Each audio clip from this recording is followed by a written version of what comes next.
Empezando este segundo episodio del Meetup. Bacán que poder hacer este evento, poder continuarlo en el tiempo.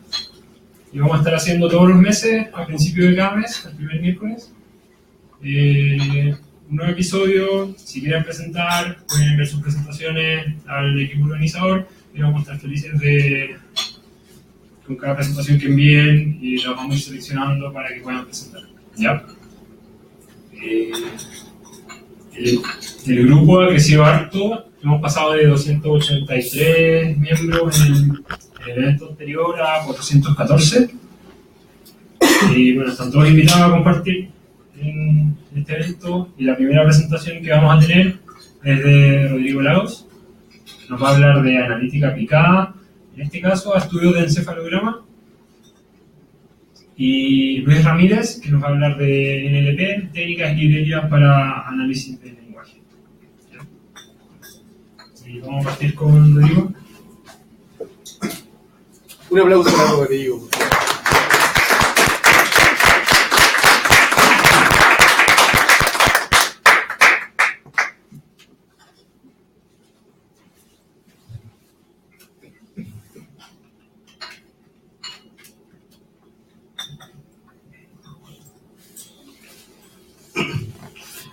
Hola, buenas.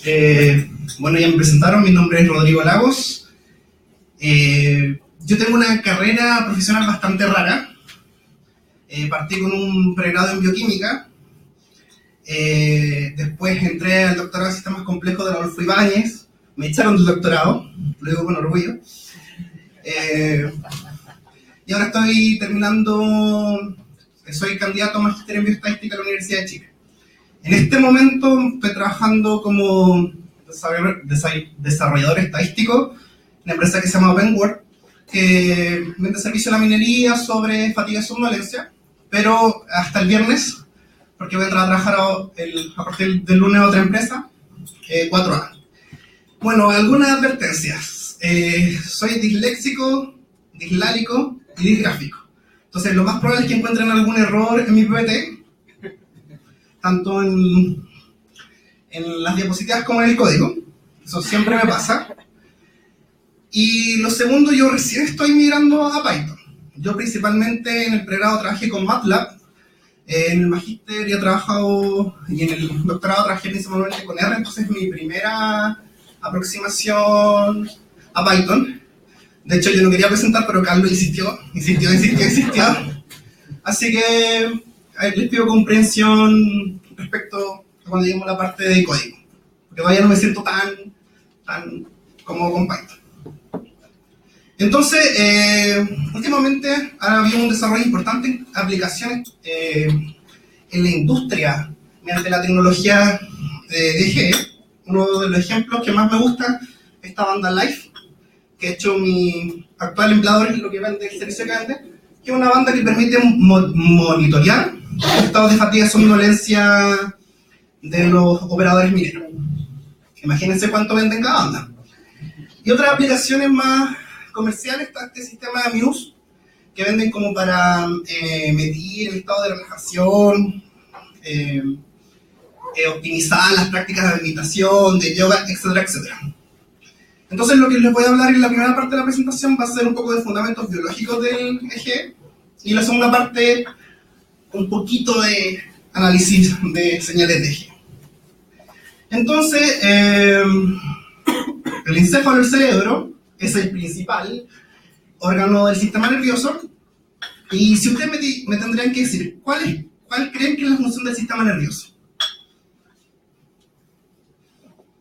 ¿Cuál es la función del sistema nervioso dentro del organismo? Comunicación, sensores, señales. Eso es súper importante. Hay varias corrientes teóricas que tratan de responder a esta pregunta, pero la que yo adhiero es la corriente inactiva que propuso Francisco Varela, según mi opinión, el científico chileno más importante que ha existido. Entonces, ¿qué es lo que plantea Varela? que nosotros constantemente estamos en estos loops sensorimotrices, donde recibimos información del medio externo, respondemos, la integramos, y a medida que la integramos con nuestros movimientos, vamos cambiando esa información. Entonces, el sistema nervioso constantemente modifica la conducta, y la conducta modifica el sistema nervioso. Entonces, es un sistema extremadamente dinámico, y como buen sistema dinámico, tiene una tremenda variabilidad en su funcionamiento. Entonces, la estructura básica del sistema nervioso, los voy a detener un poco con biología, es esta célula, la neuronita, que tiene varios componentes, pero lo que más nos interesa es su actividad eléctrica. Por ciertas propiedades físico-químicas de la membrana, las neuronas son capaces de producir electricidad, campo eléctrico, y este campo eléctrico se activa cuando la neurona recibe la información necesaria para activarse. Esta neurona, principalmente en el encéfalo, cerebro, o sea, todo lo que está bajo el cráneo es encéfalo, están integradas formando circuitos realmente complejos. Otra característica que tienen las neuronas es que las neuronas son capaces de comunicarse entre ellas mediante un proceso que se llama sinapsis. No voy a entrar mucho en detalle en esto, pero lo importante es que al ocurrir este procesamiento sináptico, una neurona manda un mensajero químico a su neurona siguiente, y en este proceso hay una activación de unos canales de calcio. Esto produce un enorme potencial eléctrico que se conoce como el potencial eléctrico postsináptico. Entonces, el EEG, que es la señal que yo puedo captar mediante electrodos puestos sobre el cuero cabelludo, va a corresponder a la sumatoria espacio-temporal de estos potenciales sinápticos. No a toda la actividad eléctrica de la neurona, solamente a la actividad eléctrica de comunicación. Entonces, de acuerdo al estado de comunicación de estas neuronas, la señal que yo voy a ir midiendo va a tener distintos patrones, de acuerdo al estado de, no me gusta mucho esa palabra, pero de excitación o inhibición, voy a tener distintos patrones de frecuencia que yo voy a ir midiendo en el encéfalo. ¿Cuál es el problema de esta técnica? Es que como estamos midiendo campo eléctrico, tiene muy buena resolución espacial, pero pésima resolución, perdón, al revés. Tiene muy buena resolución temporal y pésima resolución espacial, porque yo no puedo saber cuál va a ser el origen a nivel del encéfalo de esta actividad a la cual estoy midiendo. Dicho de otra forma, yo cuando pongo electrodos sobre el encéfalo, hay una alta correlación entre las mediciones. Y yo no puedo saber cuál es el origen exactamente de esa actividad. Clásicamente se han visto 4 patrones de ondas o de frecuencia en la señal del electroencefalograma, y esas son las famosas ondas alfa, beta, teta y delta. Cada una de estas ondas ha sido asociada a un estado cognitivo. Lamentablemente, cuando uno hace neurociencia en humanos, uno no puede abrir al humano y empezar a experimentar, ver, solamente tenemos asociaciones. No podemos establecer causalidad, solamente correlato. Entonces, por ejemplo, la onda beta, que corresponden a este patrón de ondas, se ha asociado mucho con la activación motora, con planificación motora. Cada vez que yo hago una tarea motora o incluso imagino una tarea motora, hay un aumento de la onda beta o del poder de onda beta en mi señal del electroencefalograma. Alfa con atención, y teta y delta con estados de fatiga o en estados de sueño profundo. Entonces aquí tenemos un sistema clásico que usa en investigación en medicina para medir electroencefalograma, que es el sistema de 64 electrodos, donde yo pongo sobre un individuo 64 electrodos y voy registrando la actividad eléctrica. Y ahí pueden ver yo ahí, joven, lleno de sueños, empleado, siendo medido. para un experimento que era muy fome, me acuerdo. Salía una letra en la pantalla y cada vez que era una vocal tenía que apretar la barra espaciadora. Tuve 2 horas ahí apretando teclita. Hay varios tipos de análisis para EEG. Están los potenciales evocados, sincronía de fase, y cada cierto tiempo salen más técnicas de análisis. Yo les voy a hablar de la técnica más básica, que va a ser el análisis de frecuencia, y que viene de acá de cuando tomar la señal de G, hacer la transformada de Fourier, llevarla al espacio de la frecuencia, y analizar qué componente de estas ondas clásicas yo lo puedo asociar con ciertos estados cognitivos. ¿Puedo hacer una pregunta? Si tú haces esa medición, ¿de qué manera aproxima que tú nunca vas a trabajar con todo al mismo tiempo? En el tiempo acotado, mismo con la frecuencia. Sí. ¿Cómo lo haces?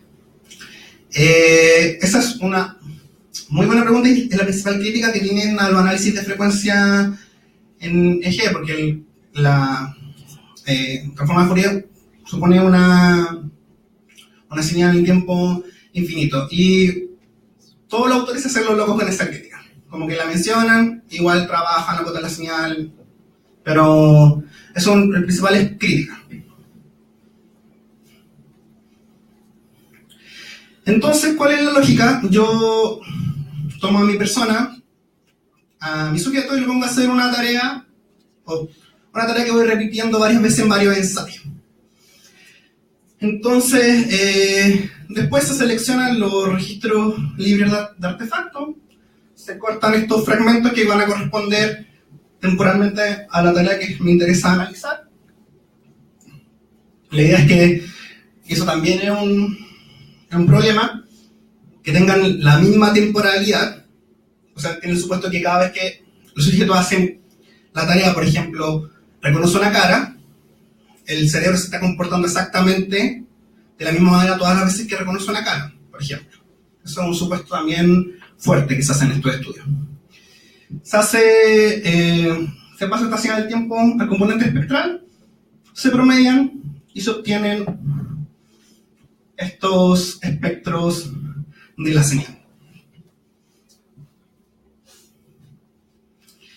Y hay varias características o features que se reportan en literatura para analizar estos componentes de frecuencia. También van a depender de la posición de los electrodos, pero hay fuerte, como les decía antes, fuerte correlación espacial entre estas señales.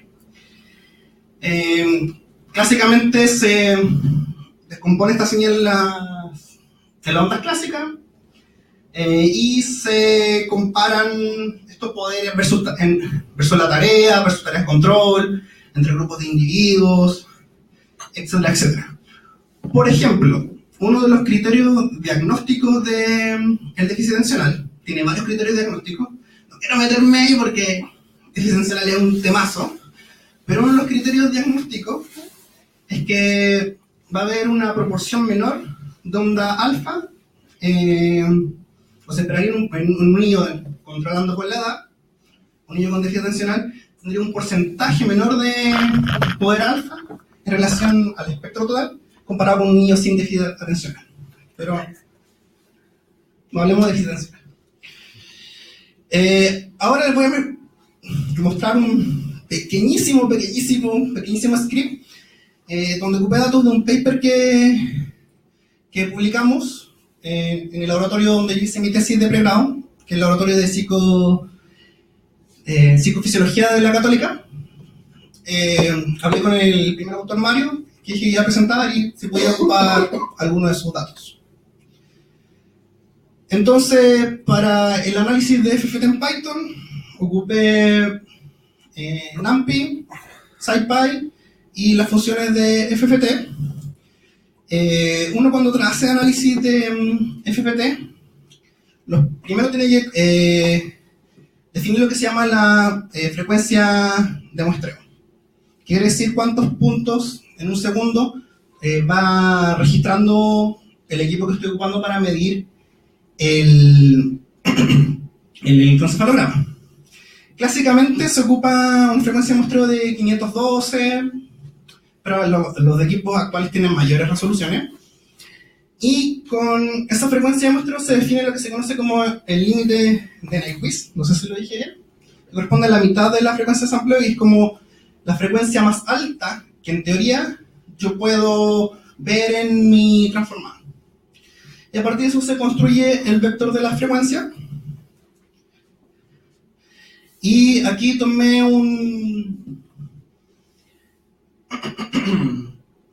simplemente importé los datos en MATLAB porque eso lo había hecho originalmente en MATLAB. Tomé la matriz con los datos, escogí un electrodo, se repitió, se hizo el análisis de Fourier, se repitió, después se promedió, o sea, por cada trial del experimento se hace el análisis de Fourier, después esto se promedia en el dominio de la frecuencia. Y se plotea. Y ahí está el espectro de ese sujeto. Entonces, algunas consideraciones finales. Cuando uno trabaja con este tipo de análisis, es importante indicar que el poder espectral es súper dependiente del sujeto. O sea, cuando uno quiere hacer comparación entre sujetos para hacer estadística o hacer un clasificador, cualquier cosa, es muy importante hacer estandarizaciones, considerando al propio sujeto. Por ejemplo, puede ser el potencial máximo del sujeto, etcétera, etcétera. Y lo que está súper de moda, hay varios grupos, por lo menos yo conozco dos grupos en Chile que están trabajando, es ocupar, por ejemplo, algunas características asociadas a tu eje para hacer clasificaciones de estados cognitivos, o de sujetos, presencia de patología, etc. Y un ejemplo, eso, el desarrollo de... Conozco un grupo que está tratando de desarrollar también su propio equipo comercial. Y eso sería. Gracias.